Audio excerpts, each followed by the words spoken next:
안녕하세요. 시인낭송 강의를 맡은 김하순 시인입니다.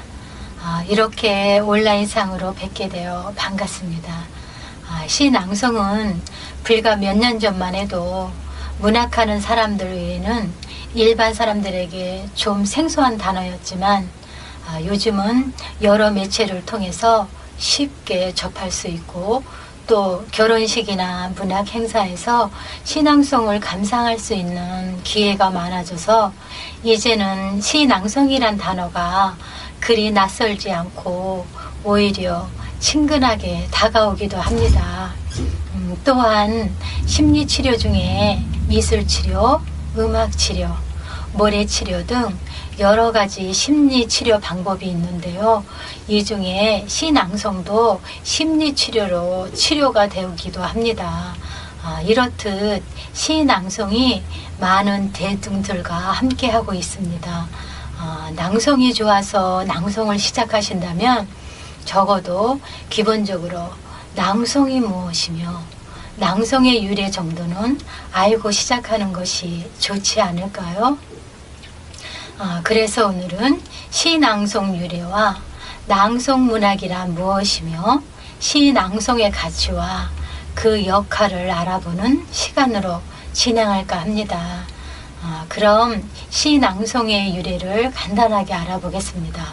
먼저 우리나라는 낭송을 한자로 풀이해 보면 사내랑자, 외일송자를 쓰는데 그 이유는요, 예선인들이 거의가 다 남자들이었기 때문입니다. 또 이것을 뒷받침하는 것이 바로 우리가 TV 드라마로 보는 사극인데요.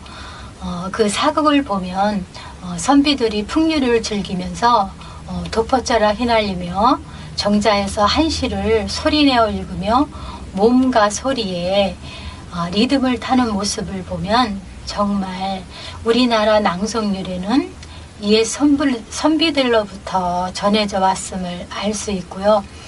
또 그래서 사내랑자를 썼던 게 아닌가 싶습니다. 선비의 기본 요건이 시암송이었지만 과거 응시자에게 처음으로 시를 암송하게 한 것은 바로 고려의 충수강 때였다고 합니다.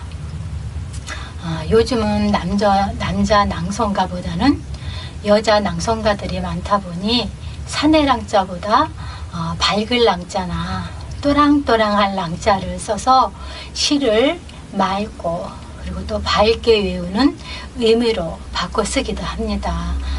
서양의 시낭송 역사를 보면요, 기원전 8세기경에 그리스에서 가장 오래된 서사 시인인 호로메스 때에도 연해에서 시낭송을 했다고 하고요.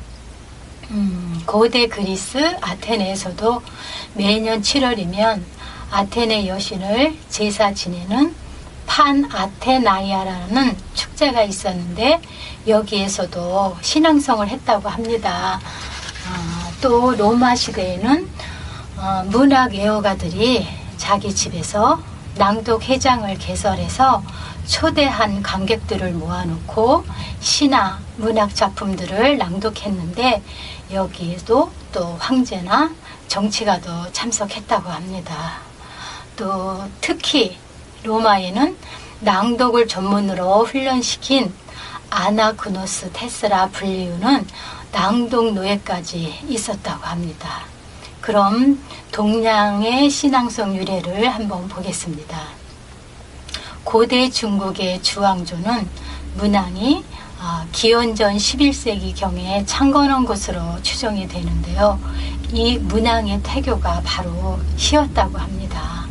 또 기원전 6세기경에 공자가 편찬한 시경에는요, 또 그 이전에 거리에서 낭송되어 온 시들을 모은 것으로 중국에서는 고대로부터 조정에서 채시간이라는 간을 두어서 각 지방에 파견해서 민간이 유행하는 노래와 또 낭송되는 시를 채집함으로써 민심을 읽었다고 합니다.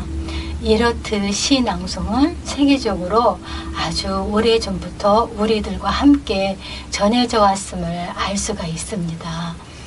지금까지 동서양의 시낭송 유래와 역사를 알아봤고요. 이제 낭송문학이 무엇이며 시낭송의 가치와 역할을 알아보겠는데, 이 부분을 하기 전에 제가 낭송 하나를 한번 해보겠습니다.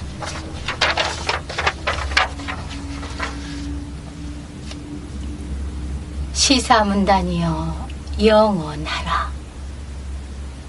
손근호. 시사문단이여 영원하라.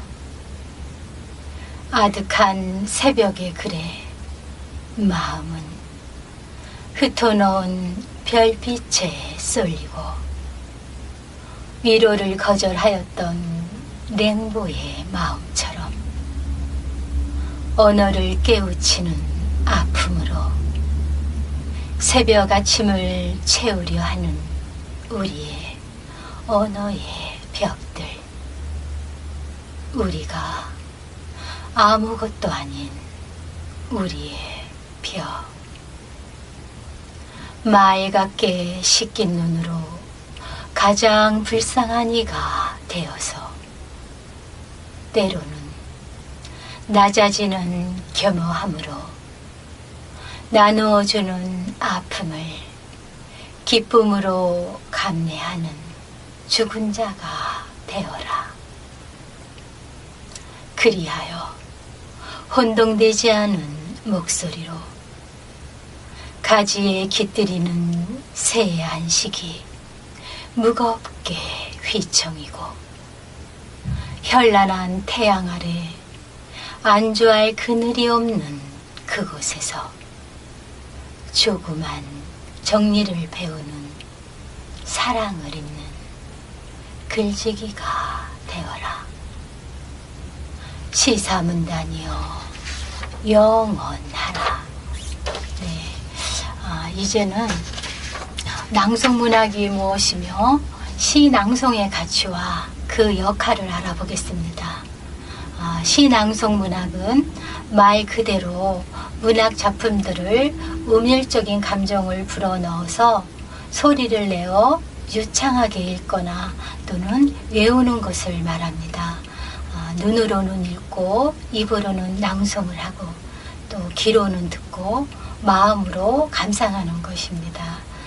이는 작가의 문학성을 높여주고 가치와 이해도를 높이는 적극적인 방법으로 문자와 음성의 종합예술입니다.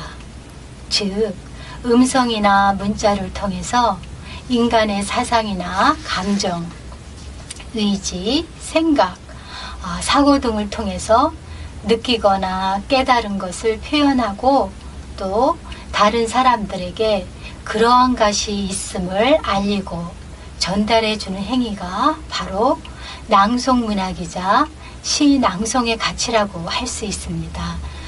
우리 인체에는 오감과 오감이 있습니다.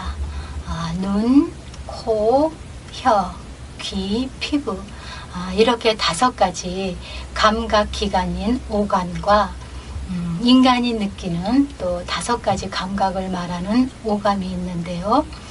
시각, 청각, 미각, 후각, 또 촉각, 또 촉감이라고도 하죠. 이런 것들을 많이 동원하여 활용함으로써 보다 수준 높게 여러 사람이 함께 공감할 수 있는 문학작품을 감상하는 법이라고 말할 수 있는 것입니다. 여러 대중들이 모인 가운데에서 자신의 자작시나 유명 시인의 시를 들려줌으로써 문학작품의 세계를 생생하게 전달해 주는 것이 바로 시낭송의 가치와 그 역할이라고 할 수 있습니다. 시가 하나의 악보라고 한다면 시낭송은 가수가 악보를 통해서 자신의 노래를 소화해내는 일일 것입니다. 시인이 작사가라면 낭송가는 작곡가이자 가수입니다. 시는 절대적 표준을 갖고 있지 않습니다. 시낭송 또한 절대적 표준이 있는 것도 아닙니다. 왜냐하면 사람마다 표현하고자 하는 감정이나 느낌이 다양하기 때문에 그것을 담아내는 형식 또한 여러 가지로 나타낼 수 있기 때문입니다. 가수는 작곡가에 의해서 정해진 음률에 의해 노래를 하지만 낭송가는요, 본인이 직접 느낀 감정을 마음의 오선지에 음표를 그려서 자신만의 악보를 만들어 소리 언어로 연출하여 듣는 이로 하여금 감동을 주기 때문입니다. 앞서 말씀드렸듯이 문학의 본질은 언어의 예술입니다. 언어라고 하면 단순한 말로만 생각하기 쉬운데요. 언어에는 음성 언어와 문자 언어 두 가지가 있습니다.